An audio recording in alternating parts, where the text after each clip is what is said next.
Hamas और Israel के दरमियान शदीद लड़ाई जारी है और फ़लस्तीनी जंगजू तंजीम हमास ने इसराइल को नाक को चने चबवा दिए हैं। बड़ी बड़ी बातें करने वाले इसराइल को हमास के हाथों हर रोज़ नए नुकसान का सामना करना पड़ता है। धमकियों और कार्रवाइयों के बावजूद इसराइली फ़ौज हमास का कुछ भी बिगाड़ने में नाकाम है। अब हमास ने इसराइल के खुफिया जौहरी तंसीबात वाले शहर देमूना को भी निशाना बना के इसराइल की नींदें उड़ा दी हैं। इसराइल के सहराए नक में वाक़या देमूना शहर, जहाँ इसराइल की खुफिया हसास जौहरी तंसीबात हैं, वो भी हमास के हमलों से ना बच सका।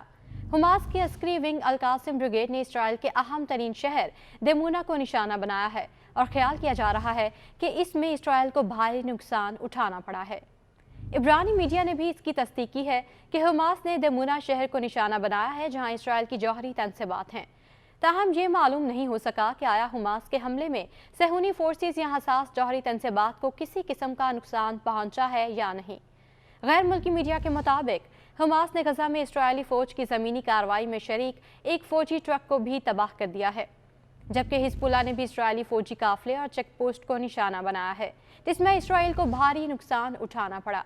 हमास ने इसराइल के 450 ठिकानों को निशाना बनाने का भी दावा किया है। हमास की जानिब से इसराइली फौजी हेडक्वार्टर और चेक पोस्टों पर मिसाइल दागे गए हैं। हमास ने इसराइली खुफिया जौहरी तंसीबात वाले शहर देमूना को निशाना बनाया तो इसराइली वज़ीर आज़म नेतन्याहू का चैन और सुकून लूट लिया। नेतन्याहू ने हमास को शिकस्त देना इसराइल के लिए इम्तिहान करार दिया और कहा कि हमास इसराइल के वजूद के लिए खतरा बन गई है। इसराइली वज़ीर आज़म नेतन्याहू ईरान से भी खौफजदा हैं। नेतन्याहू ने ईरान पर इल्ज़ाम लगाते हुए कहा कि ईरान हमास की हिमायत करता है और हमास के फौजी बजट का 90% ईरान से आता है। ईरान हमास को फंड्स देता है, मुनज़्ज़म करता है और हिदायत भी जारी करता है। दूसरी जानिब इसराइली फ़ौज ने गजा के शहरियों को एक बार फिर जनूब में मुंतकिल होने की वार्निंग देते हुए कहा है कि जनूब में गजा के शहरी पानी, खुराक, अद्वियात हासिल कर सकेंगे। इसराइली फौज तर्जुमान का कहना है कि अमेरिका और मिस्र की गजा के लिए इंसानी इमदाद की कोशिशों को बढ़ाया जाएगा। इसराइल की लड़ाई गजा के लोगों से नहीं, हमास के साथ है। हमास इसराइल में कैद 6000 फ़लस्तीनियों की रिहाई के एवज़ इसराइली कैदियों को छोड़ने पर आमादा हो गई है। फ़लस्तीनी मज़ामती तंजीम के तर्जुमान अबू उबैदा ने गजा के शहरियों को अपने साथ खड़े रहने का मशवरा देते हुए कहा कि शहरी इस मामले को फैसला कुन मार्का समझें, फतह हमारी ही होगी।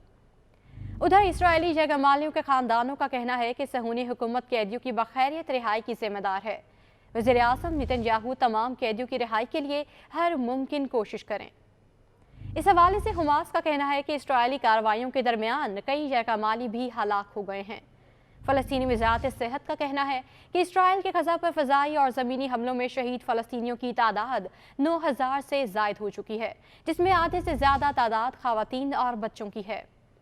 अक़वाम मुत्तहिदा के सेक्रेटरी जनरल एंटोनियो गुतेरेस ने खबरदार किया कि गजा की पट्टी में सूरत हाल तेज़ी से ख़राब हो रही है। उन्होंने खून रेज़ी के डरावने ख्वाब को ख़त्म करने के लिए एक बार फिर जंग बंदी का मुतालबा किया है। गुतेरेस ने कहा कि शहरियों को निशाना बनाना मुकम्मल तौर पर नाकाबिले कबूल है। दुनिया हमारी निगरानी में एक इंसानी तबाही का मुशाहिदा कर रही है। 20 लाख से ज़ायद अफराद ज़िंदगी की बुनियादी ज़रूरियात, खुराक, पानी, पनाहगाह और तिब्बी ज़रूरियात से महरूम हैं। दूसरी जानिब इंटरनेशनल क्रिमिनल कोर्ट के सीनियर प्रोसिक्यूटर का कहना है कि इसराइल की जानिब से गजा में इमदादी सामान की फराहमी में रुकावटें डालना जुर्म करार दिया जा सकता है। सीनियर प्रोसिक्यूटर ने खबरदार करते हुए कहा कि इसराइल को बगैर किसी ताख़ीर के गजा में शहरियों को खुराक और अद्वियात की फराहमी को यकीनी बनाना होगा। दूसरी जानिब मिस्र की रफा क्रॉसिंग से इमदादी सामान के मज़ीद 10 ट्रक गजा रवाना कर दिए गए हैं।